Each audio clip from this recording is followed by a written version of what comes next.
Good evening and welcome to EconVersations. I'm your host, Dan Sutter with the Johnson Center for Political Economy here at Troy University.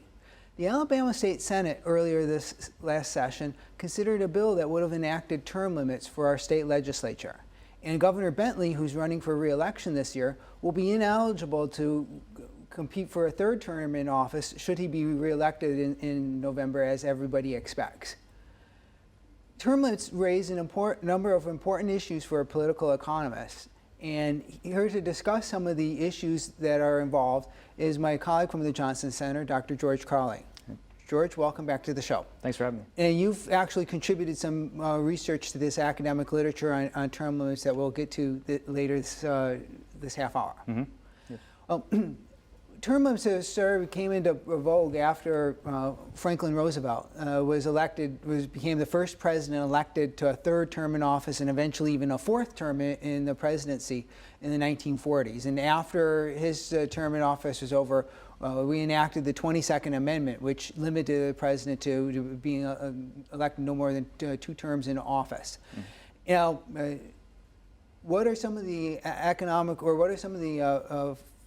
factors relating to term limits? In other words, why were people concerned about Roosevelt having spent too long in office, and thus we needed to pass a constitutional amendment to address this problem? Sure. So, I mean, going back to basically the first president that we had, when George Washington famously stepped down after his second term, it kind of set a precedent from that point forward. And I think historically it's really been tied to the kind of American resistance to monarchy and mm-hmm. the fear of having a king, as it were. When Roosevelt was elected and then re-elected and then elected again, we were kind of in the midst of a crisis and coming off the Great Depression and during fighting a world war, and I think that that kind of precipitated the passage of the amendment because people were noticeably nervous about the idea that we would have these kind of democratically elected, as it were, but still monarchy moving forward. So we passed the 22nd Amendment, which now limits all presidents to 2 terms. And so that matters for things like appointing people to the Supreme Court. If you're only in office for 8 years, that there's some limits to what you're going to be able to do in terms of changing Washington. Yeah, that's exactly right. So the executive, of course, gets to appoint Supreme Court justices who get lifetime terms thereafter. And one of the things that's kind of viewed as a necessary check on the checks and balances on the different branches of government is that we have some turnover in the executive mm-hmm. branch, so that you can't essentially have a judiciary that's basically been appointed only by one president. And of course, the longer any one individual serves, the more likely that becomes the problem. No, some people respond to the idea of term limits by saying, well, we have elections, our elections are fairly fair and free and open, and so if people think somebody's serving in office too long, they can simply vote them out in the next election. And if they think they're doing a good job, then why would we want to prevent voters from being able to return somebody who's doing like a really good job to office? What's sort of the response to that? I mean, I think that is a good point. The idea that if somebody is presumably doing a good job and is not able to seek re-election due to a term limit, that clearly would make voters, I suppose, worse off. What the folks that actually favor term limits would point to, however, is that there actually is an advantage given to incumbents. That makes it very unlikely that they'll be voted out. Mm-hmm. So even if they're not one of these supposedly good candidates, so we essentially err on the side of perhaps we have to say goodbye to a good politician a little earlier than we otherwise would like, with the benefit being that we are able to rid ourselves of politicians that perhaps shouldn't be in office for whatever reason the electoral system is keeping in office. So arguments regarding term limits really are going to turn a lot on how one views the election process in the United States or other nations. If you think the election process works really well, then there wouldn't really be an argument for term limits, right? Yeah, sure. I think that's fair. A lot of economists don't have as I guess idealistic opinion mm-hmm. of the electoral system and look to things such as the fact that voters tend to be ignorant of a lot of even fairly basic political ideas going on and things about their specific candidates they're voting for, because it's just not in their self-interest to become informed on these things. Once you take those things into account and you don't have perhaps as much faith in the electoral system as you would hope that it would get us these outcomes that are beneficial to all, then you look at term limits a little more seriously and think that perhaps they are serving a purpose. So it follows on this work by public choice economists who have taken off sort of like the romantic view of democracy or the electoral process and pointed out some of these flaws. Yeah, that's exactly right. I mean, that's a common way of describing public choice as politics without romance. The idea that while we have kind of in a civics book this idea that the people elect leaders who then go on to represent them, once you factor in the point that the ideas that voters tend to be rationally ignorant and politicians self-interested, some of these ideas of term limits that are designed to essentially fix some of these imperfections kind of become relevant. Term limits would be one example of what are referred to by public choice economists who work in the tradition following the late Nobel Prize laureate James Buchanan. These are referred to as constitutional rules or constitutional limits on representative democracy. You and I have both in our published academic work contributed to this area of constitutional economics. Could you talk a little bit more about what constitutional economics is and what are some of these other arguments that are drawn, that the constitutional limits draw on? Yeah, absolutely. So basically it starts from the premise of public choice economics, which tells us that we really need to focus on the individual actors in the government. We often, even when I've been on this program before, we fall into the habit of referring to the government. Right. What public choice tells us is that, well, we should actually back off of that and look at the individual actors who are each self-interested like all economic agents are.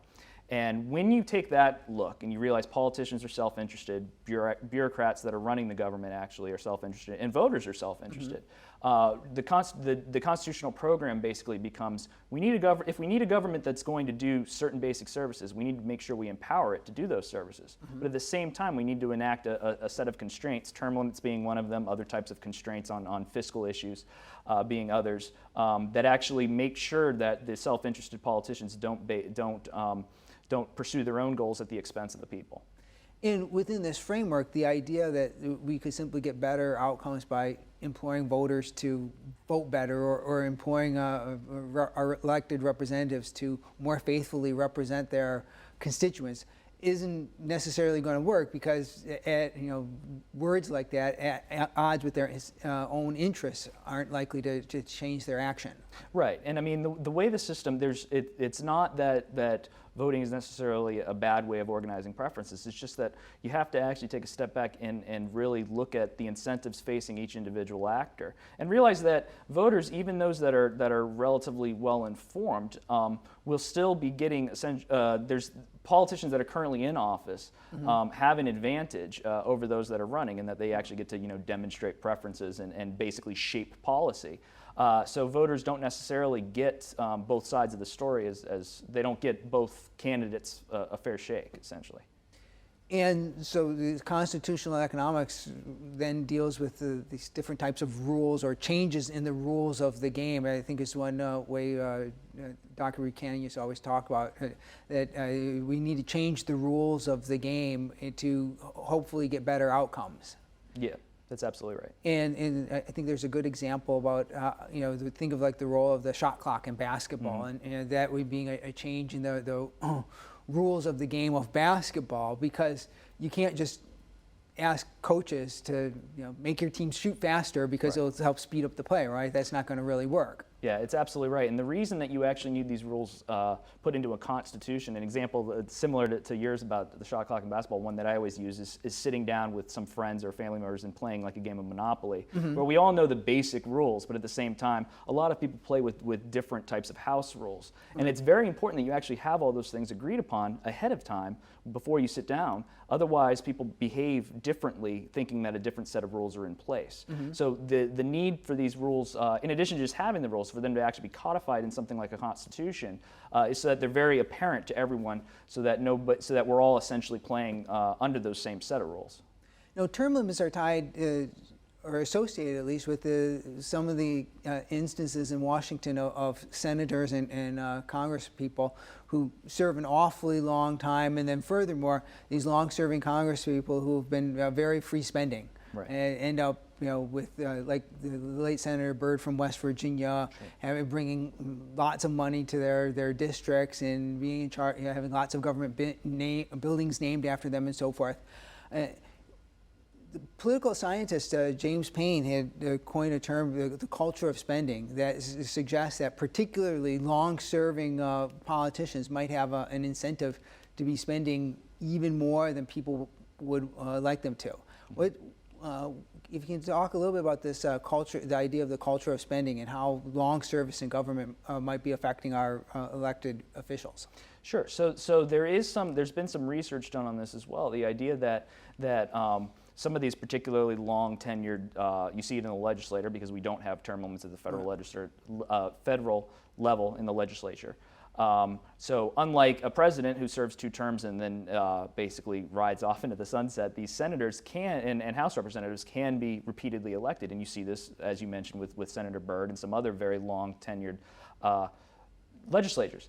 And what we tend to see is that so much of power in the Senate and in the House is tied to seniority, that these long-serving lawmakers basically ascend to heads of committees and things like this, and they basically get to set the agenda. At the same time, they're becoming what's often referred to as professional politicians, and there's a professionalism kind of aspect to it, that they become very removed from whatever their past life was before entering elected office, and they now are just, their entire career is basically as a senator. So what we tend to see is that this culture of spending, as you've put it, is that there's essentially a bias in the legislative body towards expanding government and expanding power, just because that as you get there longer, and you see it in some of these numbers here with whenever we have debates on congressional budget, the witnesses are almost entirely picked by these agenda setters, and they tend to be almost exclusively pro-spending or pro-bigger government witnesses. Because like anybody else, as you make a career of it, and as it becomes more and more in your self-interest to accrue power and expand the role of the state, it essentially only makes sense for these officials that the longer they're in office, the more preference they're going to have towards that. Yeah, and then certainly if you're sitting in Congress and all you ever hear from are people who are saying what great effects different spending programs have on their lives, it's hard to remember or see the cost of the taxes out there, but they're just as real. You're only getting one side of the story. Absolutely. We've mentioned the idea of incumbent advantage earlier, but let's first turn to the question of, do incumbents tend to win re-election in the House and Senate? The answer to that is overwhelmingly yes, and it's fairly easy to see why that would likely be the case. We tend to see overwhelmingly that incumbents win re-election over their challengers, and to some extent this makes perfect sense, because as a voter, when you're faced with somebody that you've had a known quantity, as it were, if you can look and see how your life has either noticeably improved or at the very least not gotten any worse while this person's been in office, and you compare this to the unknown quantity of this challenger, despite whatever he or she is running on as far as changing Washington, you may be inclined to go with the known quantity, the person that's been in office, and especially as this person's been in office for extended periods of time, and they've won re-election multiple times. The fact that individual voters tend to be rationally ignorant, which I've mentioned before, which is not to say ignorant other than the fact that it doesn't make sense for them to go and seek out all of this extra information to figure out how your senator voted on a very specific issue. Just kind of exacerbates this effect. The idea that I would prefer essentially the known quantity to the unknown, randomly selected, as it were, politician.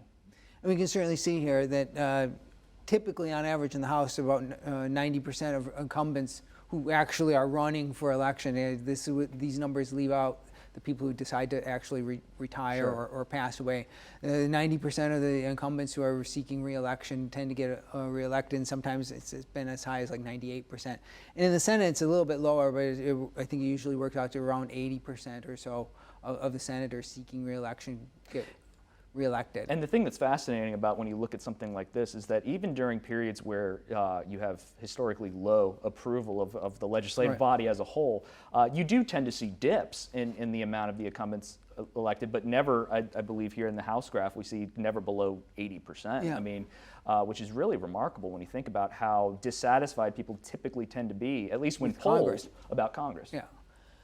So, although this isn't conclusive, it certainly suggests that the incumbents can serve a long time. And if we look at some other forms of evidence, we might see an advantage of that incumbents are having here. And this is in terms of fundraising. And this really gets to one of the big issues with incumbent advantage, because if it is just like name recognition or they're doing a good job, then incumbent advantage isn't harmful. But if incumbent advantage is coming from the influence of special interests, then that it becomes problematic. Right, and one of the fairly seminal writers on this, Mansur Olson, has talked about in a famous book of his, talked about the idea that a problem with incumbency, while he doesn't speak to it specifically, he does talk extensively about the idea that interest groups tend to get entrenched, is the term he used, in the government the longer we have essentially like stability. So the idea here is that the interest groups basically, as these senators and House representatives serve longer and longer periods of time, they basically pick up some of these special interests along the way in a way to capture votes. Right. Because going after individual voters is not an efficient way to get elected. Capturing large groups, be them on the left or the right, is the efficient way to get yourself elected. Right. The longer you serve, the more of these promises you basically make to these groups, and at the same time, you've demonstrated that you're reliable. So these groups tend to continue to support you. So it only makes sense that you would see this wide disparity in funding levels. And so if special interests if politicians need money to conduct campaigns, and special interests can provide them with those campaign contributions, as we see the evidence of here, then they might be buying some influence that would be at odds with the interests of the voters at large. Yeah, absolutely. And this would be the argument that while I'm not sold entirely on the term limit thing, as the term limit rule, as we'll talk about in a moment. This would be one of the arguments that I find the most compelling, the idea that the longer lived these politicians are as far as service to government, the more of these the more entrenched the special interests actually become. Now, economists do tend to raise one issue with term limits, and that's related to this idea of a lame duck, but it gets a little bit more specific than lame duck. It's something that economists refer to not just in politics, but also in contracting and in voluntary associations, the problem of a last period, of a known identifiable last period, and that creates some really bad incentives. Could you elaborate on this last period problem? Yeah, so the last period problem is, again, something that economists are concerned with well outside of politics, but applied to political offices. To the extent the electoral mechanism is designed to basically discipline me as a politician, if I'm the governor or the president, I know even if I do have ideological views that would require me to do things that voters would not approve of, I'm constrained by the electoral mechanism in that they will not re-elect me. The problem becomes if we do have this identifiable last period. If I know I'm term limited and no longer face the possibility of re-election, my behavior will in all likelihood fundamentally change. We actually model this, those of us that have done research on this, model this as a loss of accountability to voters, basically. While barring certain extreme scenarios such as impeachment, which is very rare but has been known to happen, voters really have very little recourse against politicians other than the threat of not re-electing them. Once that's been removed by term limits where they're not able to stand for re-election, we tend to see, or we would expect to see, executives or legislators behave very differently. And furthermore, an argument can be made against regarding term limits in that if the special interests need to provide the campaign contributions that politicians need to win elections and get elected, term limits are doing nothing to eliminate that sort of fundamental problem that's leading to special interest influence, right? Sure. So again, politicians will try to maximize their votes so that they can get elected or remain elected. That means catering towards special interest groups. This should not, the term limit mechanism should not play a major role in changing this. The entrenchment argument is that you have a shorter-lived relationship with specific special interests, but not that special interests would be removed from politics due to term limits. So the connection between term limits and as an antidote and the special interest argument is not extremely strong. Right. I would say it's tenuous. Now, I think about 36 states have term limits for their governors, and I think 15 states have term limits now for their state legislators. And so that's allowed economists to take a look at what's happened in the states and how governors affect spending and taxes and other variables of interest to us, to see if the term limits are leading to more or less responsibility. What does the academic literature find? Yeah, it really is. We call these natural experiments. It really is a very remarkable policy differential that we see across the states, in that they have different types of term limits.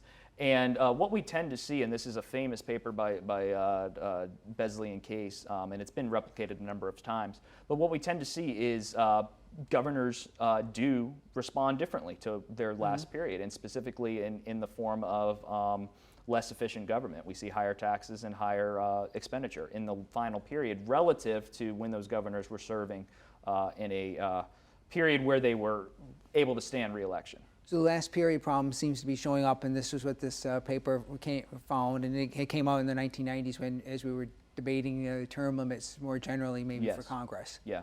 Now, actually, it does make a difference whether governors are elected and face a term limit after one term in office or 2 terms in office, right? Yeah, as far as I know, that does tend to have a bit of a difference, but the main takeaway is this last period problem. When you face a binding term limit, behavior changes. We've seen it empirically in the evidence. Now, you've contributed to this research, and in particular looking at the role of political dynasties and whether political dynasties affect this term limit effect. What do we mean by political dynasties, and how might this be relevant? Yeah, so my co-author, Bill Reese, who's at West Virginia, and I followed basically on this paper and looked at this concept of political dynasties. They're very common, despite the fact that in our Constitution, we explicitly prohibit titles of nobility and things like this. As long as you're actually elected to the office, there's nothing explicitly barring a political dynasty. So we've seen it here, most famously probably with the Bush family and their various. We actually had a president, and then a son actually became president. You see it very common at the state level with governors and with senators. Basically, the way we defined it in our research, a political dynasty is when we have we looked again at governors like the previous study. When a governor has a relative, be it in the immediate family, be it a son, a daughter, or perhaps a husband or wife, who later goes on and runs for office, successful or not, so just has some political aspirations. Right. And the argument that we were trying to make was, while we know that this last period problem exists, which we found it again, this last period problem exists due to term limits. Perhaps if there is some life after office, basically, in the form of you're passing on your political brand, as it were, to a son or daughter or other relative, then perhaps it would help mitigate that last period problem. While you might not be able to stand for re-election, you still don't want to truly upset voters because you don't want to spoil the chances for one of your political heirs, as it were. And here in Alabama, we've had the George Wallace and his wife, and then the Folsoms, Big Jim and Little Jim Folsom, who both served as governor. Now, you found that this sort of largely offsets the term limit effect, right? Yeah, so what we did, we used a very similar data set and looked at governors who had a relative who then later ran for an office, and we did largely find that it essentially counteracted the term limited effect. So the governors still behaved, term limited governors still behaved in a way that was likely inconsistent with voter preferences, expanded government inefficiently. But those that had politically active relatives tended to actually, we would see smaller spending or smaller growth of government there. And another thing your research found is that not all lame ducks seem to spend and tax more, right? Yeah, so this is actually something that, again, follows from some of the earlier lines of research. The effect seems to be strongest well, we find the effect for both. The effect seems to be strongest when you look at Democratic governors. For whatever reason, it seems to be that the term-limited last period problem is more pronounced when it's a Democrat in office. Now, taxes and spending are two important components of government policy that we care about. We also care about economic freedom overall, and although taxes and spending are an important part of that.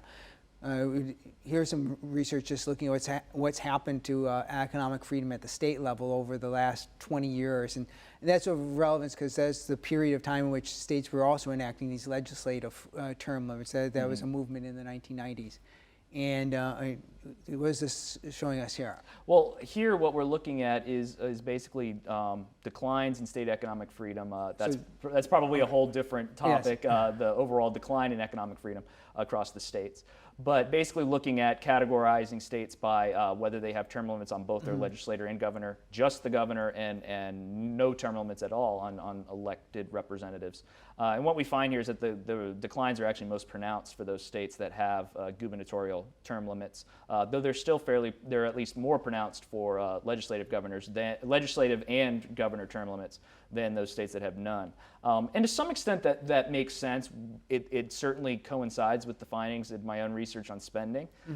But it is, even if it is over electoral choice, it is a restriction on choice in that you can't, even if you are perfectly happy with your governor, you wouldn't necessarily be able to continue to elect he or she. So it tends to, I interpret this as being fairly reflective of some of the other research that's out there.